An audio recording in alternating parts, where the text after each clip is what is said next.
Welcome to Talk Edge, the channel that helps you improve your English listening every day through short stories. Please note, these stories are completely fictional and created solely to support your listening practice. Whether you're working or still in school, if your goal is simply to sharpen your listening skills, join us on this journey to mastering English. And now, let's get started. All right, let's jump right in. Today, we're doing a deep dive into something I think almost everyone learning English struggles with at some point: building a bigger, better vocabulary. It's a constant goal, isn't it? Definitely. So we've got this really comprehensive guide here, lots of proven strategies for learning new words. And our mission, basically, for this deep dive is to sift through it all, pull out the absolute best bits, the real nuggets of wisdom. We want to help you, the listener, figure out how to learn words deeply, not just memorize them. Yeah, and how to boost your vocabulary quickly if you need to. Exactly. And also how to expand that active vocabulary with the words you actually use when you speak and write. That's crucial. And importantly, how to make sure you don't just, forget them a week later. Right. Retention. And the source makes a really key point right at the start. Having a big vocabulary, it's not just about showing off. The core idea is that it's fundamental. It's essential for really understanding English well and for communicating effectively. It gets you closer to that near native level of fluency. That totally makes sense. You need the building block. You really do. For comprehension, for expression, everything. So where does the guide say to start? It mentions the sort of foundational pair. The foundational duo, yeah. Right. And the first part is maybe obvious, but crucial. Reading and listening a lot. As much as possible, basically. The idea is consistency, right? Yeah. Making it a habit. Using those mindless moments, commuting, waiting. Exactly, those pockets of time. And the guide smartly suggests starting with topics you find interesting. Oh, that's small. Keeps you engaged. Right, that intrinsic motivation. But the real insight here isn't just exposure, it's how you learn. The source points out it's brilliant for learning correct word usage naturally in context. Ah, okay. Not just definition. Precisely. Like the example given is discuss about. Logically, you might say that. Yeah, sounds plausible. But through reading and listening, you constantly see discuss the topic. Your brain just starts to absorb that correct pattern. No grammar rule needed. So it's kind of subconscious learning. Very much so. And it does the same for grammar sentence structures, tenses, prepositions. The other example was secrets to learning versus secrets to learn. You just hear or read the correct form enough times. And it starts to sound right. Exactly. It builds that intuition and directly improves your comprehension skills too, obviously. Okay, that sounds incredibly valuable for deep understanding and getting things right. But what if you need to learn a lot of new words fast? Does it have limitations there? It does, and the source is clear about that. For quality and depth, fantastic. For sheer quantity of new words, quickly, it's slower. Right. Especially as you get better. Yeah, particularly for more advanced learners. You just don't encounter as many unknown words in everyday material. So does it lose its value then for advanced folks? Not at all, according to the source. The focus just shifts. For them, it's more about deepening the understanding of words they maybe already know passively, seeing them in different contexts, solidifying how to use them correctly, catching nuances. Still very important. Okay, that makes sense. Depth over breadth later on. So if reading and listening are for quality and intuition, how do we tackle quantity, getting more words efficiently? Right. The need for speed. Let's unpack that faster approach then. The source brings up vocabulary apps. Yes. Presented as probably the most convenient way to hoover up a lot of words quickly. Especially if you're, say, prepping for an exam. Exactly. Perfect for that kind of goal. But the guide doesn't just say use any app. It actually recommends a specific one, WordUp, and explains why. It's not just about convenience. Okay.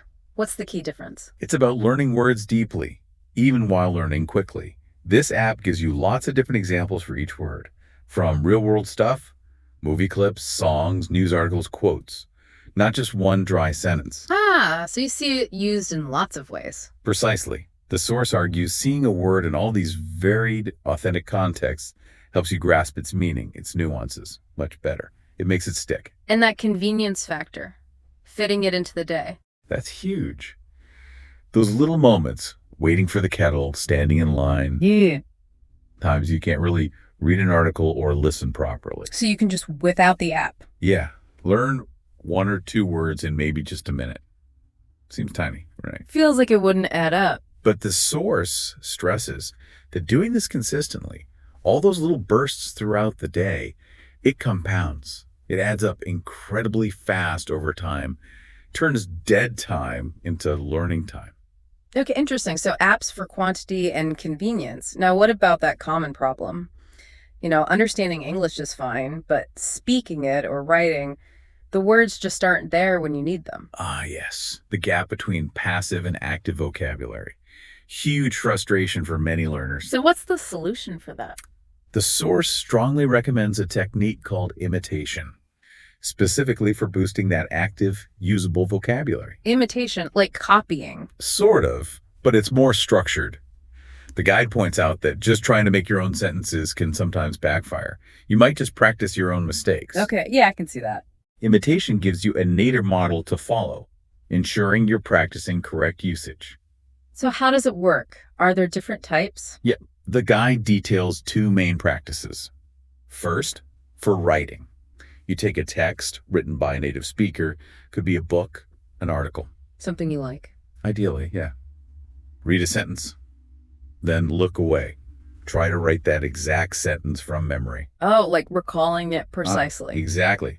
The source even mentions Benjamin Franklin used a similar method to hone his writing style. It forces you to pay attention to structure and a word choice. Okay, that's for writing. What about speaking? For speaking, find short audio or video clips, maybe, 2 to 10 minutes long. First, just listen to understand everything. Get the meaning. Standard comprehension. Right. Then play it again, but this time, repeat what the speaker says, sentence by sentence. Pause the audio after each chunk. So shadowing or mimicking. Pretty much. Oh. But here comes the really crucial part. The bit the source highlights as making the biggest difference for active recall. After you finish repeating the whole clip, you immediately try to summarize the main points or explain the content in your own words. Ah, so not just repeating, but producing something yourself based on it. Exactly. And this connects to a really fascinating idea the source brings up. It feels a bit counterintuitive, actually. Which is? That struggling a bit is actually good for learning. Difficulty helps things stick. Struggle helps. How does it work? Well, the source cites research using word pair examples. Imagine 2 lists.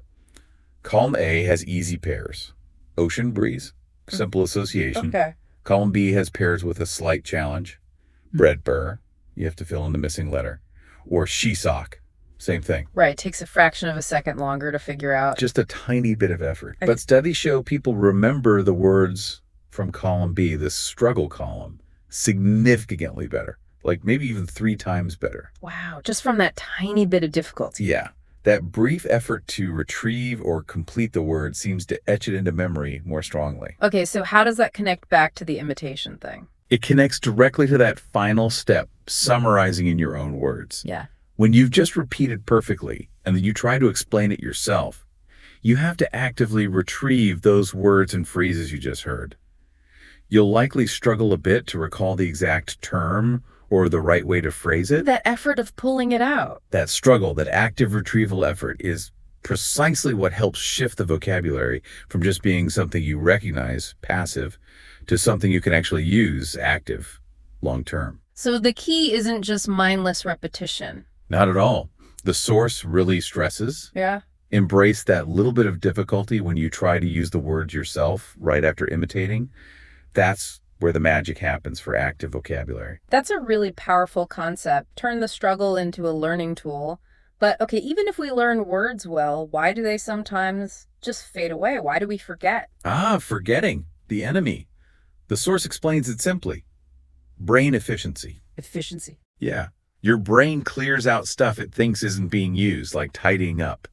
Memories, including word meanings, that aren't accessed regularly just fade. They become harder to find when you need them. Use it or lose it, basically. Pretty much. So consistent exposure and, crucially, use are vital to keep your vocabulary active and accessible. So that leads to the fourth method, right? If consistent use is key, how do we build that in? Exactly. The fourth strategy is about making a conscious choice. Prefer English over your native language whenever it's practical in your daily life. Prefer English. What does that look like day to day? The source gives loads of practical examples, simple things really, like searching online. Try doing it in English first. Instead of your native language. Right. Or taking notes, making shopping lists. Reminders, do them in English. Change your phone language or app settings to English. Oh, the interface language. Yeah. Watch American or British TV shows instead of ones in your language. Follow social media pages in English related to your hobbies. And importantly, try to interact in English, leave comments, join discussions. Even writing a diary. Yeah, or just recording quick voice notes about your day in English. Yeah. Anything that makes English part of your routine. Some of those sound, well, almost trivial, like changing my phone language. How much impact can that really have? And the source anticipates that thought. It acknowledges that any single one of these might seem small, insignificant even. Right. But the real power, the core insight here, isn't in any single action. It's in the habit. The consistent choice to use English in dozens of tiny moments every single day. Ah, the accumulation effect again. Exactly. That sustained low-level immersion and usage, day in, day out, is what builds long-term retention far better than occasional big study sessions. It keeps the connection strong. And if you had a word you don't know while doing this, Look it up. Preferably using an English dictionary or resource, turn that moment into a mini learning opportunity. okay, so we have these four big strategies: reading, listening for depth, apps for quantity, imitation for active use, embracing the struggle, and preferring English daily for retention. Quite a toolbox. It is. Each tackles a different piece of the puzzle. So how does the source suggest we weave these together? What's the practical action plan? All right, let's unpack the action plan suggested by the source. It lays out a pretty clear step-by-step guideline. Okay. Step 1, read or listen. Aim for at least, say, 5 to 10 minutes during those mindless activities, commuting, chores.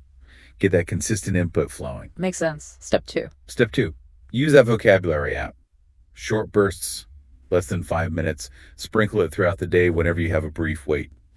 Those moments add up for quantity. Got it. Frequent, short bursts. Step 3. Step 3, imitation practice. Dedicate maybe 15 minutes a day to this. Focus on writing or speaking, whichever your priority right now, or alternate days. This is your active vocabulary workout. Train the speaking writing muscles. Okay, and step 4. Step 4.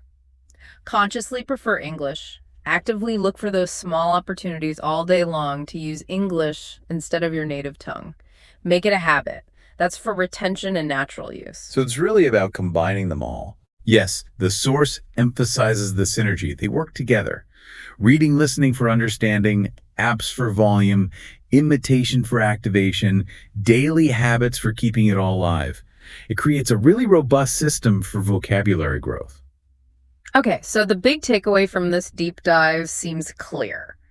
It's not just one magic bullet. Definitely not. It's this multi-pronged approach.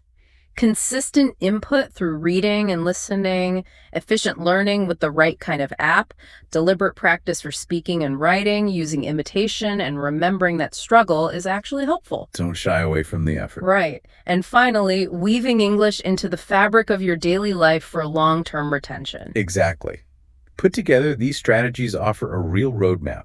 It takes you beyond just having lists of words you know about toward having a vocabulary you can actually use dynamically, to understand, to express yourself, to get closer to that fluency goal. It really connects everything together. Which leaves us with a final thought to mull over, inspired by the source material. If making those small, seemingly minor, but consistent choices to use English in everyday moments can have such a significant impact on your vocabulary over time, where else in your life might consistently choosing this slightly different, maybe slightly harder path in those small daily moments lead to unexpected, but really significant long-term growth? Thanks for sticking with us and listening to the end of today's Talk Edge episode. Don't worry if you didn't understand everything or only caught a little. I truly believe that with consistent practice, your listening skills will improve a lot. So keep going. You've got this. If you found today's content helpful, don't forget to follow and share it with your friends who are also learning English. That's all for now. See you in the next episode. Keep listening. Keep learning.